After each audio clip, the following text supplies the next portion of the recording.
Jesosy ilay fahazavana ho anao sy ny ankohonanao. Manasanao mpitiavana mba hiaraka andinika amiko izany lohahevitra mahafinaritra izany.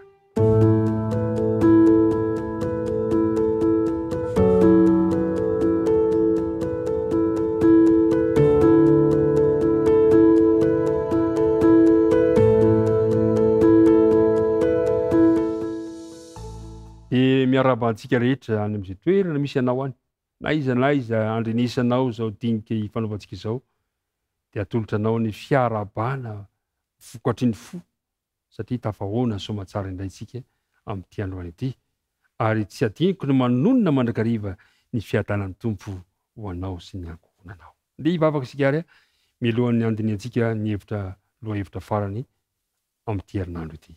Andriamanitra rainay io misaotra anao izahay noho ny alehibe ny fitiavanao sy ny indrafonao taminay, ka na dia mpanota tsy mendrika ary izahay, dia mbola nomenao tombonandro, nomenao tombotsoa, afaka hiaraka andinika ny teninao, ilay teninao izay sady lalana ny fahamarinana ary fiainana ho anay, ary indrindra fahazavana ho anay tsiraray avy.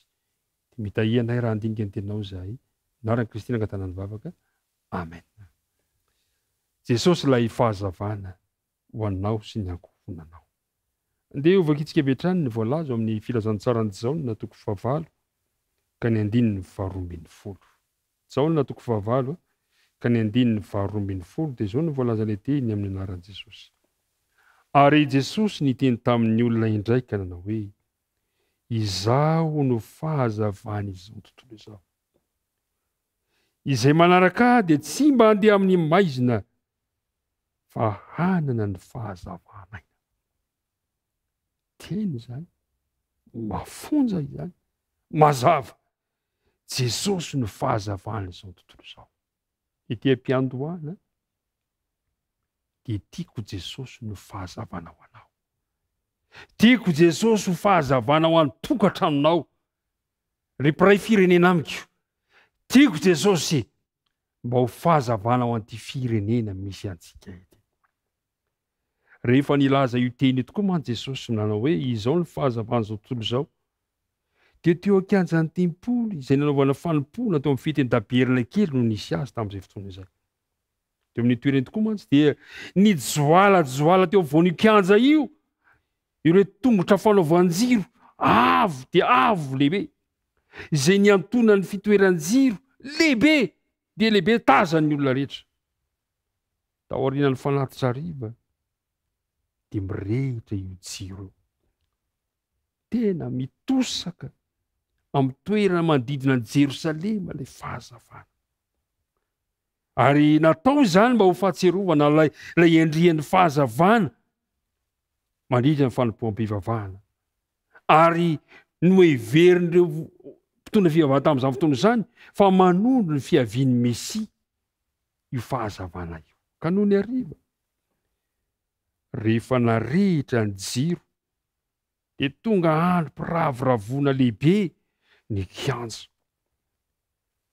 Ny fanazavana ny Jerosalema tamin'izay fotoana izay dia nanehoan'ny vahoaka ny fanantenan'ny fiavian'ny Mesia, satria ny andrandra n'ilay Mesia ho avy izy ireo, izay anaparitaka ny fahazavana teo amin'ny Israely.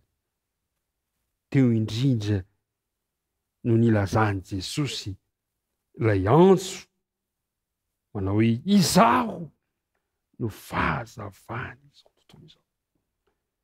Toy ny jiro mamirapiratry ny tempoly izay manazava ny manodidina rehetra, dia toy izany Kristy, ilay loharano fahazavana ara-panahy ho ahy sy ho anao, ho an'ny ankohonanao. Kristy rehefa raisitsika ao am-po, ry mpiara-midinika amiko, dia manazava manala ny aizina rehetrarehetra ao amin'ny saiko, ao amin'ny foko, eo amin'ny fomba fanaoko rehetra, rehefa Kristy no avelako loharanon'ny fahazavana eo amin'ny fiainako. Tiako mba ho raisinao androany Jesosy. Tiako mba ataonao mijoalajoala eo amin'ny tokantranonao. Tiako raha mba havelanao hijoalajoala eo amin'ny fiainanao. Jesosy ilay fahazavana ho anao. Andriamanitra anomenao ny taridalana Anomenao ny fahendrena mba ahafahanao mandray izany fanapahan-kevitra izany. Ka raha niteny Jesosy manao hoe izao ny fahazavana izao tontolo izao, dia miteny ho anao izy.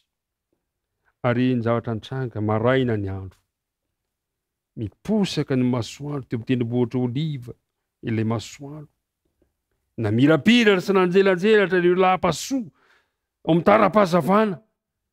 Ary izay nampitombo ny fahazavana rindrina volamena ny tempoly, dia niteny mihezinezina io Jesosy.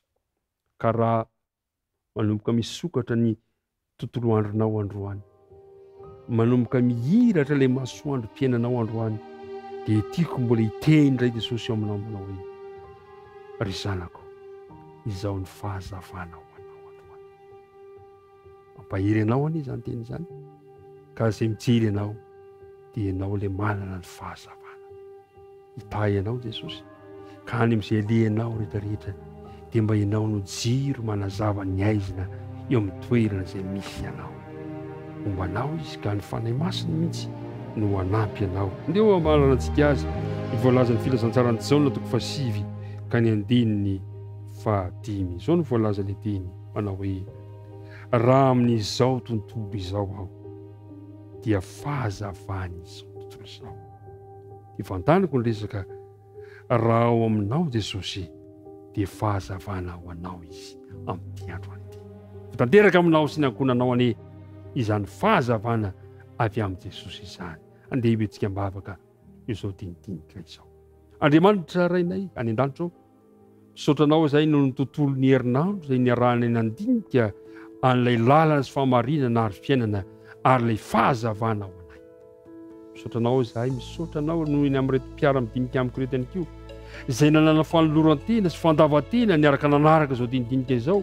Ny irinay Andriamanitra dia mba ianao tokoa anie no lalana, ianao no fiainana, ianao no fahamarinana ary ianao no fahazavana ho anay sy ny tokantrano izay misy anay avy. Dia mitahy ny tontolo n'andronay androany, ianao anie nitantana anay amin'izay rehetra ataonay. Dia mitahy ihany koa izao mpiara-midinika amiko izao, nivavaka toy ny sangatana marika Jesosy.